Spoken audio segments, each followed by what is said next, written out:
welcome everyone to this episode of Woman Fully Alive. And I am so excited to interview my guest today, Kim Raheer. And I really, really resonate, and I think you will too, around what Kim, her own journey around building strength in body and mind, and how that helps us as women at midlife to really take agency with our own lives, starting with developing the strength in our own bodies. So you're going to love this one. So welcome, Kim. Well, thanks for having me. I love the name of your show. Woman Fully Alive in all the Yes. ways, the physical ways, the emotional, the mental ways, the spiritual ways. And your piece of this, I think, is so crucial, and sometimes it does get bypassed. So, just a little bit about Kim. Kim is a 60-year-old mother of three, and Kim's story is interesting because she was diagnosed with MS 10 years ago, over 10 years ago, and she decided to take her health into her own hands and ignore the doctor's advice in this area and muscle her way back to health. So somehow she came to that. And I think, the results have been phenomenal, it probably in many ways. But last year she became the European champion in Masters weightlifting at 60, which to me is just like incredible. Also a change in career from journalism to being a health coach. And she now helps women at midlife like you and me, focus on rebuilding muscle. And I imagine a whole host of other things. So, Kim, I'm wondering if we can start. I'm so intrigued with your story about getting that diagnosis of MS. You must have been early 50s, and I was that in for my, a. and Mhm. what I think it was on my 50th birthday, actually, that I had just started the lifelong treatment. Oh my Um, goodness. and Okay. I felt absolutely miserable. Yeah. But it all started a bit earlier when I was Yeah. mid 40s. Okay. Um, Tell us about I it. had, Yeah. yes, I had a first autoimmune episode, which was very scary, which has shaped and changed my life. Like the MS diagnosis afterwards was like just the final blow. But the first episode was a syndrome called Guillain-Barré, which is a one-off. It's your immune system attacking your own nerves. And for me, I was, a journalist, working, living happily, three kids, everything was just fine. And one day I picked my kids up from school and I was seeing double and I knew something was wrong. To the hospital straight away. And I had like the nerves that direct the muscles that control the eyes were concerned. I spent a total of 6 weeks in hospital. After 3 weeks, I was completely paralyzed from the hips downward. Oh my And goodness. that's quite a traumatizing experience because when you're in a hospital, you don't have any power anyway. But when you can't walk, you feel you feel dehumanized. And I experienced this loss of autonomy and power very, very strongly. You can't even decide when someone is in your room or when you turn off or turn on the light or when someone's talking in your nothing. And When then you have to if go you to the want to go, bathroom or yeah, eat you have to call someone to or go to the call bathroom. Yeah. someone. Oh my goodness. So that was something that really hit me very hard. And it's, now I'm grateful for this experience because it changed my perspective. It took me a few months to learn to walk again and everything. The use of my legs came back because this is a one-off, so it hits you hard and then you recover. But I, since that time, every single day, and I'm not exaggerating, I am grateful for every step that I take. I am very aware of being able to walk. And after some more treatment, and I think 2 years, I had some treatment for the follow-up. I was told that I was healthy and good to go. That was a one-off, and that was gone, and that everything was fine.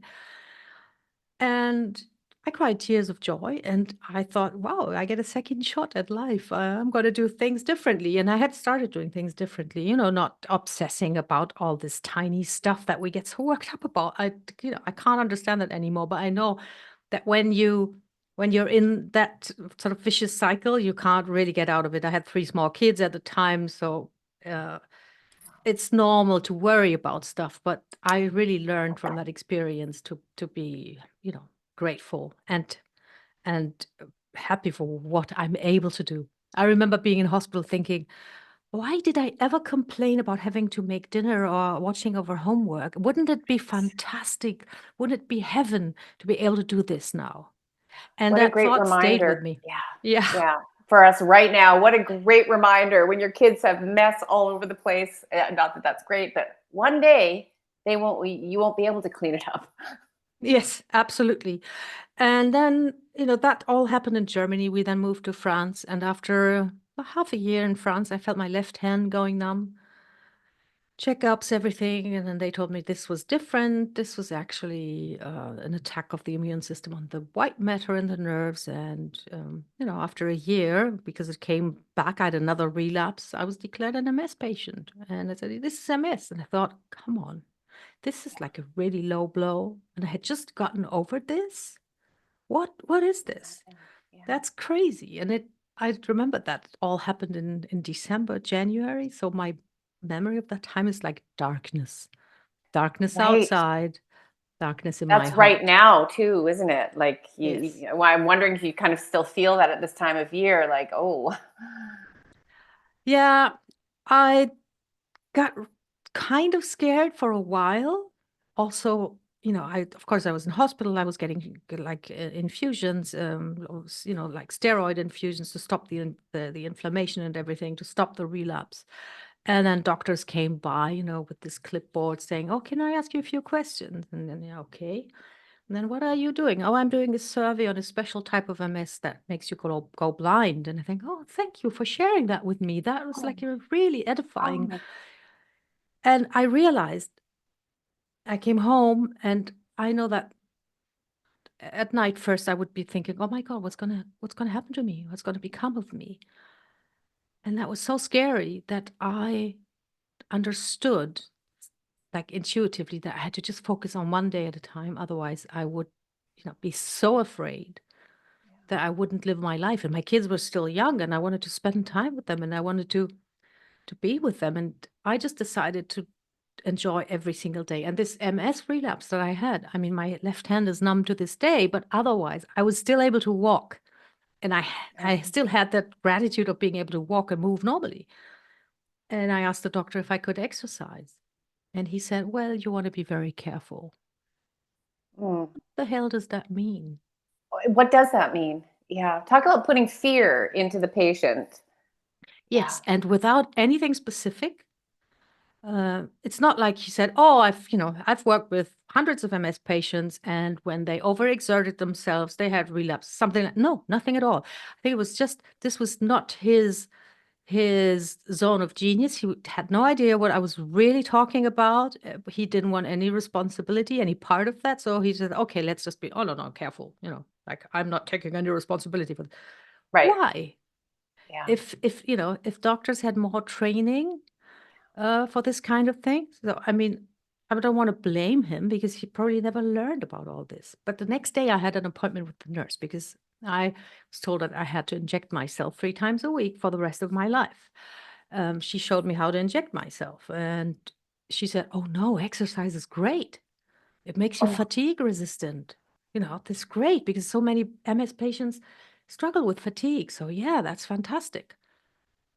And I thought, wow, here we go. See the hands-on practitioners, right. they always know what to do. It's always, it's like I always prefer talking to a physical therapist than to an orthopedist, for example, because they are not quite as hands-on and don't know what's going on. Or they're very specific about what they can Yeah. talk about, and anything outside of the wheelhouse is, Yeah. yeah, So precautions. I then decided that I needed to get physically strong. I'm not sure where this urge came from. Mm. I got myself a book, first one of the first books that said women should lift heavy. I think it was from the late 90s, and this was like 2013, 14. And, checked for good form and everything, went to the gym and started lifting. And the amazing thing, and you mentioned this before we started recording, you feel better so quickly. It's not like you have to grind away for years, lifting weights and stuff, and then maybe you have some kind of results. No, you do it a few times and you stand taller. You are more confident. You feel better. And I got better and better doing this. I got stronger. I think also, yeah, before I forget, this urge of, wanting to be physically strong, like sort of being able to trust my body. Um, Also goes back to the hospital experience when, yeah, I was so helpless. So I think I wanted to be just really rely on my body and be strong and self-reliant. Mhm. And I got better and better. And today, yes, of course, you have all the physical things going on, and they are really important and crucial for your health. But the one effect that sort of overrides everything else and makes it even more powerful is that it really improves your mental health. It makes you Oh, feel so yes. good, so Yes. confident. And I know now, I don't know the details, it's very complicated, but it's true that we do create neural pathways when we lift. Mm. And I always tell myself it's because we overcome resistance. So we teach Okay. our body and brain that we can overcome resistance. And that's what gives us the confidence in other areas of our lives, because when we then encounter resistance, we have this sort of, memory in our fibers, actually, in our being that, oh yeah, resistance. I can do something about that. And I think that's what, makes you so confident and feel so good about yourself. I'm just loving what you just said, because I find so many women, and including myself, or you get to a point in your healing where you feel safe and you feel peaceful and you feel relaxed, but yet their lives are still smaller, because there are still big things that they want to do, but there's so much resistance to taking action. And I think what you're saying is that, like, you can actually move through that resistance initially by simply lifting weights, or going to the gym, or building muscle. And then those neural pathways start to change through this avenue. Yeah. Yeah. Yeah, it's amazing. And that's one thing, and that's a big part of my approach, and that makes it so easy for the women I work with. Um, yes, you want to start building strength and build muscle, but you want to start small, Okay. because that resistance that you're describing, any change that we try to operate in our lives, um, our good old brain is going to have some kind of resistance. Think, oh no, this is the safe place. I want to stay where I am. The devil, and all Hmm. these things. So you need to start small, tiny Hmm. steps, sort of ease your way into it. First of all, to overcome your own inner resistance, and Hmm. then of course also physically, because if you're like in midlife and you haven't worked out in a while, or you haven't exercised in a while, you need to really establish your status quo. Where are you at physically? What can you do? What can't you do? Which is so many women get hurt because they follow great exercise programs that they find online. Yeah. They're just not made for this age group, or for people with high mileage joints, or limitations, or little experience. So yes, you want to start, but you want to start small. But this is also the way you create momentum, because you get these tiny victories, and then they sort of accumulate and compound, and you feel better and Yes. better. It really is like building muscle in your body and building muscle in your life. Because I'm just thinking about so many that will so many women will shoot for the big idea, or shoot for the big, I'm going to be this, or promote this, or launch this. And yet it crashes because they haven't taken the small steps in between to get to this big thing that will just happen. It will happen on its own. Oh, well, Yes. through steps. So how did you start out? You started weightlifting, you started to realize that you were building muscle. And how did that change things for you in your health at that time? I just physically got better too. It was quite surprising. I went to my neurological checkups, and when I had all these episodes, my some of my reflexes had gone. You know, this reflex when you hit the front of your knee and the leg shoots up. Hmm. This was all gone, and the doctors had said, "Well, that's not going to come back. It's not a big problem, but it's not going to come back." And it all came back.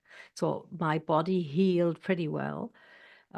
I injected myself for a grand total of 3.5 years, I think, Okay. um, which makes you pretty miserable because it gives you flu-like symptoms 3 times a week. And then my Spanish neurologist, and I love him to this day because he's so unconventional, said, looking at you and the way, you're getting on, how about we stop that treatment? Which Really? nobody ever does. It's really MS treatment is like for life because you're so scared if you stop, you get a relapse and you get damage and things like this. And he said, looking at you, I think if you want to, we can stop. And we stopped. And that was 7 years That is ago. incredible. That's incredible. He saw the whole of you. He saw who you Yes. are, what you were doing, and he wasn't just focused on the MS recurring, that fear of MS recurring. That's a doctor for you. Yes, absolutely. Mm. And I know there are various forms of MS, and obviously I must have Mm. a milder form. I'm not claiming that you can heal MS with lifting. But with building your strength and your muscle, you can make yourself feel better. There's no Mm. doubt about that, no matter where you're at.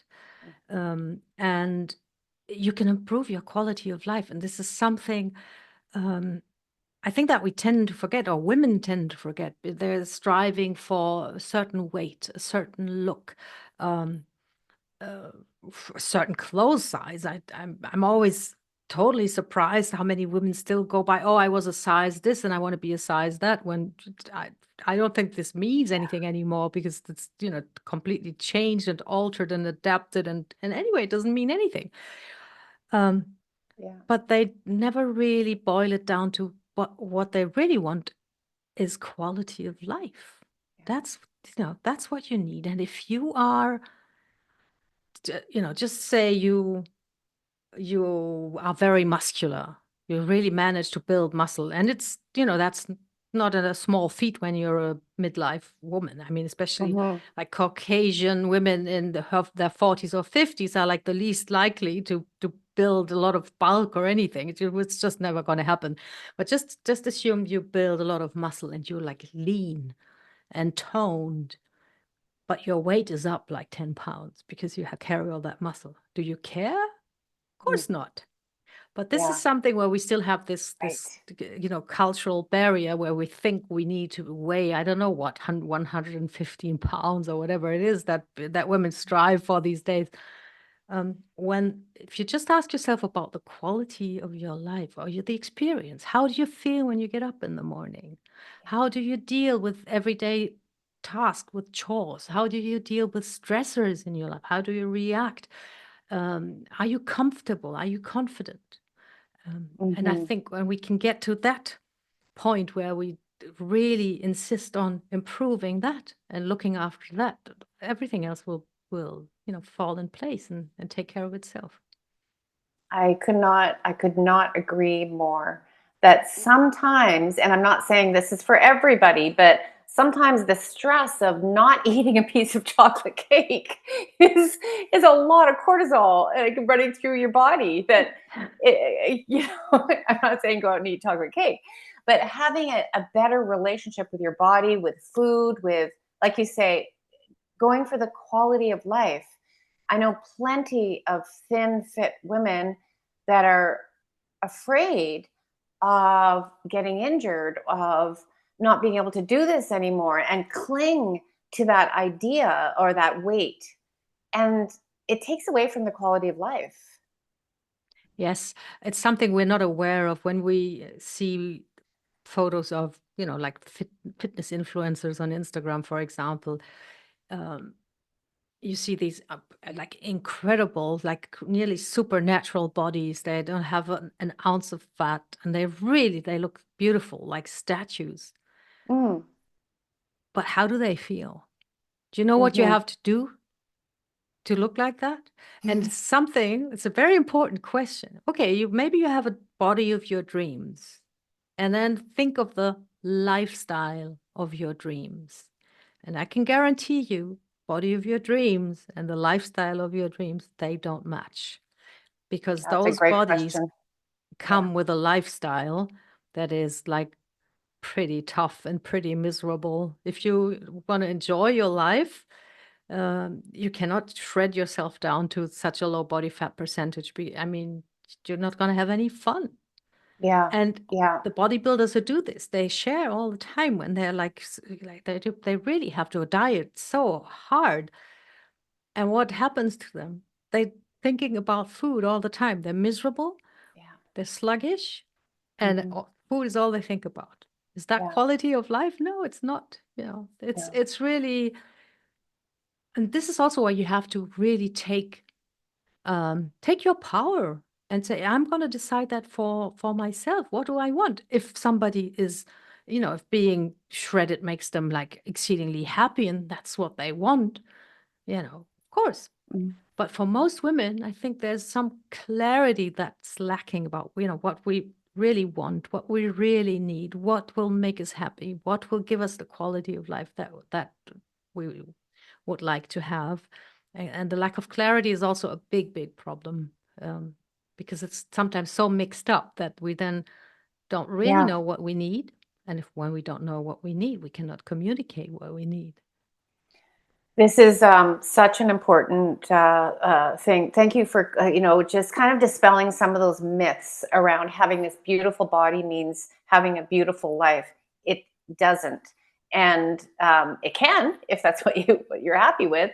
But I mean, for myself, having suffered with a lot of disordered eating, as I want to say 80 to 90% of women in some way have experienced that. But as a teenager, I can tell you that even though I was at a very low weight, all I thought about was food and I was miserable. And I think that just continues on.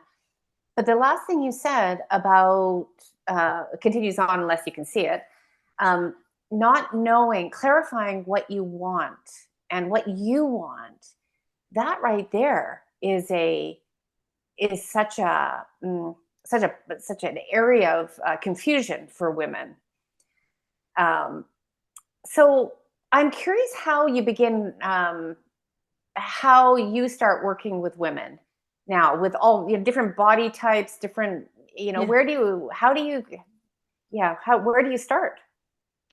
The very first thing we do is a postural and movement assessment. We need to know how you move, how strong you are, how mobile you are, what you can actually do.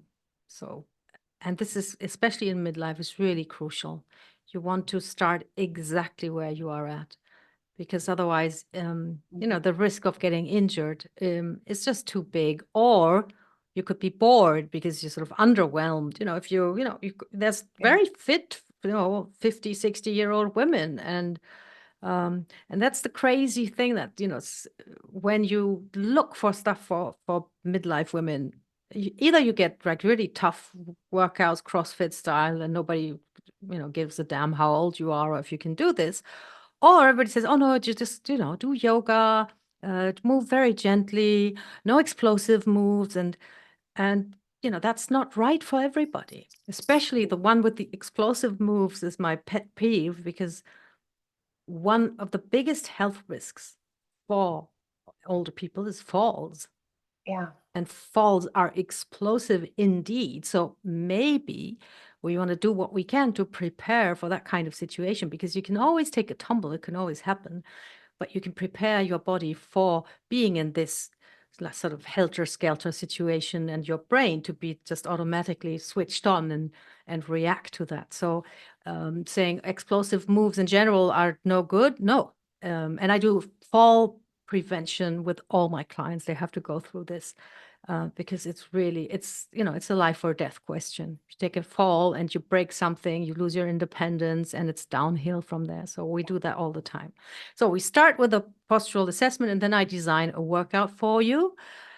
And it's one that you can do, but that's challenging enough. And most clients, I start with 15 minutes a day, 1 5, stuff that they can do in their pajamas in the morning, because that goes back to the resistance.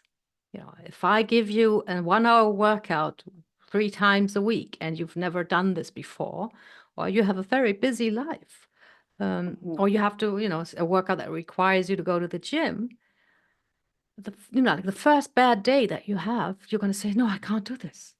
Yeah. And you will be right. You won't, there's just no margin for you to build that into your life. Whereas 15 minutes first thing in the morning, anybody can do that. And Yeah. that's how we create momentum. And the best thing, and I love this because it happens all the time. Nobody expects this, or even though I keep saying it, it takes about 2 weeks of this, and I get messages back. Oh my God, I feel so energized. I feel so much stronger already. I put on my shoes differently, or I paint my toenails, and I feel like just very mobile and no worries. And this is really, I think this is the most important part, that we overcome this inner resistance, that we sort of, Yeah. everybody has a vague idea of what they should be doing. Like, yeah, I should be exercising. Yeah, I should be eating this. The big part, and that's the one where you need help and you need a coach, is how do I actually do it? How Yeah. do I get Yeah. doing this? How do I build this into my life when I'm so busy and always looking after everybody and stuff? So this 15-minute routine that you start with, it's like an incredible lever that, you have just very little input, and the results, are tremendous. And depending on where you are at, you might start with wall push-ups. And if, wall push-ups might even be too much for you, so you will start with the very gentle activation movements, because sometimes we have to wake up the connection between the brain and the muscles. They go Hmm. offline when we don't use them. The brain is very ruthless and said, we don't need that. Oh, we're not contracting our butt muscles, so let's, switch them off. It's just you're out. Yeah. Yeah. But we can Yeah. switch them on again. But sometimes we have to start with switching all these connections on, and then it's great when you say, "Oh my God, I feel parts of my body I didn't even know that I had them." Yeah. I've definitely experienced that myself. When I started doing more of and I never saw myself as a gym person, and we have this idea of what a gym person is, like you have to be like this. But I did start doing some more weight orientated things. And I simply found that I could walk up a hill and I felt so light. Like, and that for me it was such a gift. So it sounds like you really meet people where they're at in their homes or in their lifestyle right now, and and kind of clear away the barriers for them to Yes. be able to begin now, not when they've bought the right Lululemon, not when they've got the right gym membership, Yeah. and not with this idea of I should be doing that, but let's do this right now. Yeah. Yeah, and in my approach, and I have a round table every week with all my clients, and we share experiences, and I share stuff. Should is a dirty word, so nobody is allowed to say any should words, uh, because it leads to frustration. Um, Only, yeah, and yeah, I know we want to be perfect. I know we want to, be everything to everyone. We do want to do everything right, and I think this is a woman thing. yeah. Um, It's cultural programming, yeah, 100%. Yeah, that creates so much stress. yeah, so much pressure and frustration, and because how are you going to live up to that? Should it's just too much. It's always there. Yeah, yeah. You just once you're there at the should, then there's another should and another one and another one. It's Yeah, endless. And for women at midlife, the women that I've had have met and then my clients, like, we don't have time for that anymore. We've done the shoulds our whole life. We have lived up to somebody else's expectations, or maybe happily, give to our children and whoever else. But it really becomes a time for us, and the urgency I feel is there. So it sounds like what you're offering is something where women can start now without a pass or fail in front of them. Like, you did that well, but you failed that. Yeah, no, absolutely. And it's also important to know that when you're in midlife, many of us have limitations. So, many people say, "Oh, I can't lift. I had spinal surgery." "Oh, I can't do this. I have dodgy knees." We need to work around that, you know. Yeah. And this is also like really the strength of a personalized, customized workout is, if you have knee pain, then we help you get strong without putting too much load on your knees. It's all possible. You just have to know how to do that. We work around things. Sometimes I've worked with a client for a few months and then something happens. I say, "Oh my God, all of a sudden I walked into this thing and I broke my toe."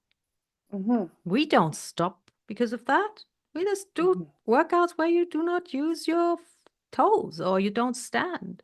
And this is a big um, obstacle for many women, especially in like 50s and beyond, when they think it's too late for me. Yeah. I ache all over my joints, and how am I ever going to do this? And we just have to work around this. And there's always something you can do. You Mm-hmm. have to keep doing this. If you stop completely, you're going to age and you're going to wither, actually. Yes. Yes. Yeah, I can relate to that. How we have this idea, because I hurt my knee last month when I was in France, and think I tore a meniscus, is what I'm told. But I'm finding that, and I had those same thoughts. I'm not going to ski this year. I'm not going to run. I'm not going to bike. And all these thoughts started coming in, and then I saw what was happening, and I thought, whoa, wait a minute. The rest of me is okay. So let's just start with walking. And now I'm walking with weight in a backpack. That's where I'm at. Um, but this idea That's that I great. can still move forward without throwing out the baby with the bathwater. Yes. Yeah, that's really important. Um, yeah, maybe we are disappointed and thinking, "Oh, this is not what I wanted it to be." Uh, Maybe we feel that training won't be fun because I can't do everything I want to do. But there's one really important thing that we, should that we want to have learned in midlife, and there's no point in asking why is this happening. Mm, There's no point in asking, who's to blame for this. There's no point in asking, what did I do wrong to be here? There's only one question that you can ask yourself every day: is what can I do now? yes. And that's it. Yes. Because Yeah. everything else, I mean, you can ponder and try to distribute blame and I don't know what, but it's not going to get you anywhere. It's And it's going to such a make you waste of time. miserable, full of resentment or self-pity or whatever it is, one of the two probably. So because either you pity yourself or you blame someone else, or maybe a mix of both, but it's not going to get you anywhere. What can I do now? And that's so empowering because there's always something you can do. If you start doing that right now, you're going to feel better. Yes.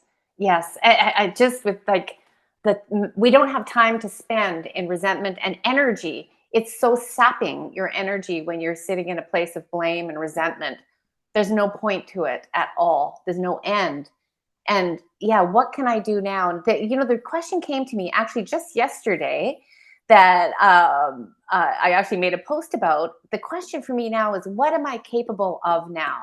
Like, what am I capable of today? And rather than what I can't do anymore. And I think that's exactly what you're saying, like that forward moving Yes. momentum. Yes, Well, yeah, absolutely. And yeah, it's really empowering so because empowering. you're Yeah, finding the bright spot where, oh, I can do this. You know. yeah.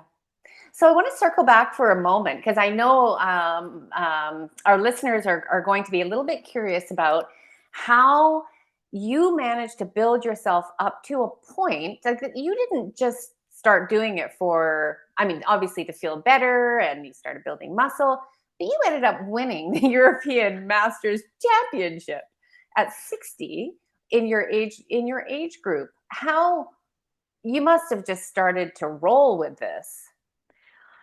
Um, often think that this was all like, just like accidents, or just happened because I was lucky or met someone, but maybe it was also meant to be like this. So I lifted, I got stronger and stronger, and I never thought at any point, oh, but when I get to this, I'm gonna stop because it's going to be too heavy or stuff like this. I just did what I could on the day, and then the next day or the next week or the next month, it would be a little bit more. So I got pretty strong, but I was still doing something that we call powerlifting. So I was doing stuff that you do in the gym, like deadlifts and bench presses and squats. And we moved to Spain, and I already started getting a little bit more adventurous. So I've made new friends in the gym. We did like an obstacle course race. Uh, I did that when I was 50 something for the first time in my life. And I thought, wow, yes, let's do this. Let's have fun. And I was working with a personal trainer, and one day he said, would you like to try Olympic weightlifting? Now, I knew what that was because I watched with my dad when I was a kid. We watched the Olympic Games, and it was like men in very weird leotards, very hairy, fat men lifting heavy stuff overhead. Yeah, yeah. And I remember looking at it that, I mean, yeah, it was very heavy, but they made it look pretty easy. And I thought, yeah, let's try that. And I tried, and I sucked at it because it's very technical. Your strength only gets you so far. You have to outsmart gravity for weightlifting, because you have to put the bar from the floor overhead. Oh, goodness. But I loved it because it's such a challenge. You need your whole mind, your whole brain, everything you must focus it on the movement. You must visualize the movement, the trajectory of the bar, how it should go. And it's lifelong learning, which I love. So I got so hooked that I left the commercial gym, left my gym friends, and signed up at a weightlifting club. And after 2 weeks of training there, they said, hey, Kim, do you want to compete? And when in my 30s, I would have said no. But I was in my 50s, like you said, that was sort of my time. Say, oh, yes, Yeah. okay, let's do this. Why not? Yeah. I've come this far. And then I realized that even though technically, I mean, I still have so much. I've been doing this for 5 years now, and you learn, you learn all the time. I still have to learn so much technically, but because I was physically very strong, I could, like, the very first year I competed on an international level, and it's it's something, Mm. I can't stop smiling when I talk about this, because it's something that makes you feel so alive with Mm. all the emotions, because you're scared, you're Okay. nervous, you're excited, you're exhilarated, you're proud, you're sort of combative, you have all the emotions, and they're very intense. In weightlifting, you get 3 attempts for each movement. There are 2 movements. For each one, you Okay. have 3 attempts. Um, so the light goes on, they call your name, and you have to go Mm. out there and you have to lift. And you can't say, oh, but yesterday I lifted this, or next week I might be able to lift that, or I have one stiff. No, it's you have like It's one now. minute, Yeah. clock is counting down, and it's now or never. So that's also a very great exercise in focusing on the moment, which is fantastic, because that's what helps you deal with life, in a bigger way. In all kinds of situations, focusing on the moment is really the best you can do. And you also have to learn how to fail, because you'll fail lifts, and you can't, dwell on that. You just have to keep going, and it makes you feel so alive, and I love it. Alive. Ah, that's my favorite word, alive. If that can Yes. be our guide point for our life is being alive, like that to me, what you just described sounds like mindfulness on steroids. Like you can't Yes, afford. absolutely. Oh, that's a great one. I have to remember that. Yeah, put it in. That's a good marketing. Mindfulness on steroids. Not your body, but your mind. And that idea of just moving forward. Not in a way like I'm just gonna crash and burn way like we can sometimes do, but that is a super present way, because if you're not present, then you're not in your power and you might hurt yourself. Yeah. And the occasions where I'm actually most proud of what I did or happy with my competitions is, it sounds weird, but sometimes, and actually not the last one, but in summer I did one. I missed the first two. I had one attempt left um, to stay in the competition. If I missed the third one, I was out. I couldn't even do the second part of it. You must have had to battle with your mind there a Yeah, little bit. you cannot think about anything but the lift and how you're going to do it. And And you when did I it. Mm. and then when I make that third one after two no lifts, that's when I think, yes, this, I'm not happy to fail two lifts of three. That's not what it is. Yeah. But I mastered the refocusing, the not dwelling on what went wrong, not thinking about, oh my God, what's going to happen if this goes wrong, but really just focus on this one. That and mastering that makes me proud. And I think it makes me even prouder than getting three good lifts in a row, because that's a really difficult thing to achieve. Yes, yes. And this is the thing that we all are trying to overcome, I think. And you had an embodied experience of that, of not dwelling on the past or what just happened, but what am I going to do now? And not ignoring how you felt, maybe sad or worried or like you let yourself down or whatever it might be. But I'm doing it the third time and I'm going to keep going. Yeah. Oh, well, yeah, just that I think your message here today of working through the body, like this idea of working through matter, also shifts mind. And I'm more and more working in this way myself, through the body, through embodiment, as opposed to trying to deal with changing your thoughts and there's nothing wrong with that. It goes along with it, but you were seeing really tangible results in your clients, within a matter of weeks of small, simple movements. So, before I ask you, how people can work with you, is there? I think you've just ended on that what you just said, an important note. Is there anything else that you'd like to add for our listeners today who are listening and thinking, yeah, it's kind of something it sounds interesting. Um, and this idea of weightlifting. Is there anything that you'd like to just say to them before we end? Yes, it's a mix of what you just mentioned about going through the matter of the mind, and the one question. I'm repeating this, but there's only one question that you want to ask yourself is, what can I do now?